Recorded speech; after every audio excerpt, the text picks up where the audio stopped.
Hello bachon, let's read this question. We have a question in which if 10a is 3 10a is equal to 4, then we need to prove that in first case root of secant a minus cosecant a divided by secant a plus cosecant a is equal to 1 divided by root 7. And in second case root of 1 minus sin of a divided by 1 plus cos of a equal to 1 divided by 2 root 2. सबसे पहले हमें यहाँ पे values दे रखी हैं 3 10a equal to 4. सो यहाँ से 10a की वैल्यू कितनी आ गई 4 डिवाइडेड बाय 3. अगर हम यहाँ पे एक राइट एंगल ट्राइंगल ड्रॉ करते हैं, इसकी नेमिंग करते हैं ए बी सी, ये हो गया. सो हमेशा 10 ऑफ ए जो होता है p डिवाइडेड बाय b के इक्वल होता है. a के लिए परपेंडिकुलर bc हो गया, सो 4 ये हो गया और 3 कितना हो गया बेस. हम यहाँ से AC की वैल्यू फाइंड आउट कर लेते हैं और यहाँ पे हमें sine cos secant cosecant 4 functions की रिक्वायरमेंट है, तो हम पहले इनकी वैल्यूज फाइंड आउट कर लेते हैं और फिर हम उनके बाद ये प्रूव कर लेंगे. So AC is equal to root of, यहाँ हम पाइथागोरस थ्योरम यूज कर रहे हैं, AC is equal to root of AB square plus BC square.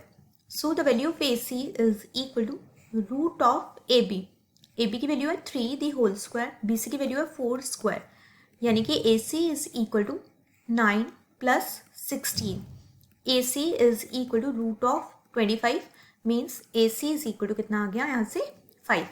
AC की वैल्यू आ गई यहाँ पे 5. अब हम क्या करेंगे, फर्स्ट केस के लिए हमें सीकेंट और कोसीकेंट ए की वैल्यूज चाहिए. सो हम क्या करते हैं, सीकेंट ए की वैल्यू निकाल लेते हैं. सीकेंट ए और कोसीकेंट ए हमें पता है, सीकेंट ए अपोजिट है कॉज ए का और कोसीकेंट ए अपोजिट है साइन ऑफ ए का. सो कॉज ए की वैल्यू होती है b upon H. So question का ए के लिए बेस है 3 डिवाइडेड बाय 5, बेस है 3 और हाइपोटेनस है 5. सो अगर कॉज ए 3 डिवाइडेड बाय 5 है तो सीकेंट ए जो है वो 5 डिवाइडेड बाय 3 होगा. अब हम साइन ए की वैल्यू निकाल लेते हैं. साइन ए होता है p divided by H. So p जो है साइन ए, एंगल ए के लिए परपेंडिकुलर हो गया BC. So p divided by H 4 divided by 5 हो गया इसकी वैल्यू. सो कोसीकेंट ए की वैल्यू कितनी आ गई 5 डिवाइडेड बाय 4. अब हम फर्स्ट केस सॉल्व करते हैं. सबसे पहले फर्स्ट केस की LHS ले लेते हैं हम लोग. LHS को RHS के इक्वल प्रूव कर देंगे.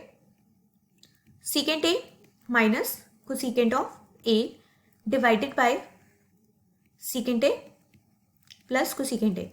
अब हम यहाँ पे क्या करते हैं, इनकी वैल्यूज डालते हैं. This is equal to root of secant A की वैल्यू है 5 divided by 3 minus cosecant A की वैल्यू है 5 divided by 4.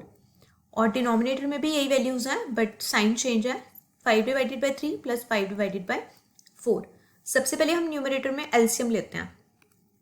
This is equal to LCM लिया हमने यहाँ पे तो ऊपर हो जाएगा हमारे पास 12. एलसीएम आ रहा है हमारा 12 और यहाँ हो जाएगा हमारे पास 5 इंटू 4. 5 इंटू 4 हो जाएगा हमारा 20 और यहाँ आ रहा है हमारे पास 4. यहाँ पे हो जाएगा 3 इंटू 5 मीन्स 15 और नीचे भी रूट ही चल रहा है. सो रूट ऑफ, बस यही है पूरी टर्म्स, सिर्फ साइन चेंज है. यहाँ पे हो जाएगा 12, ये हमारा 12 और यहाँ पे आ जाएंगे हमारे पास टर्म्स 20 प्लस 15.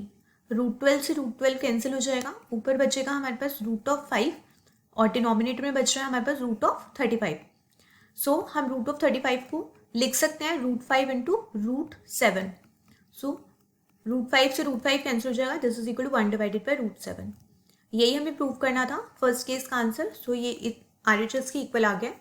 अब हम सेकंड केस सॉल्व करते हैं. सेकंड केस की हम LHS लेते हैं. LHS है सेकंड केस की root of 1 minus sine of A divided by 1 plus cos of A. हमने इनकी वैल्यूज फाइंड आउट कर लिया पहले से ही. 1 माइनस साइन A की वैल्यू आई है हमारे पास 4 डिवाइडेड बाय 5 और कॉज A की वैल्यू है हमारे पास, डिनोमिनेटर भी रूट में ही है, 1 plus cos of A.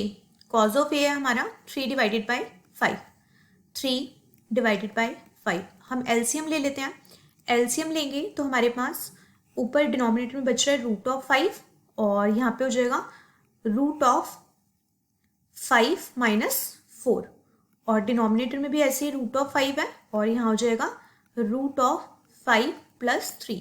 Root 5 से रूट 5 कैंसिल हो जाना है, ये बचेगा हमारे पास यहाँ पे root of 1। Root of 1 is always equal to 1। Denominator में आ रहा है हमारे पास रूट ऑफ 8। सो हम 8 के अगर हम फैक्टर्स बनाते हैं तो ये हो जाएगा हमारे पास 2 रूट 2, क्योंकि 2 की पेयरिंग हो रही है यहाँ पे।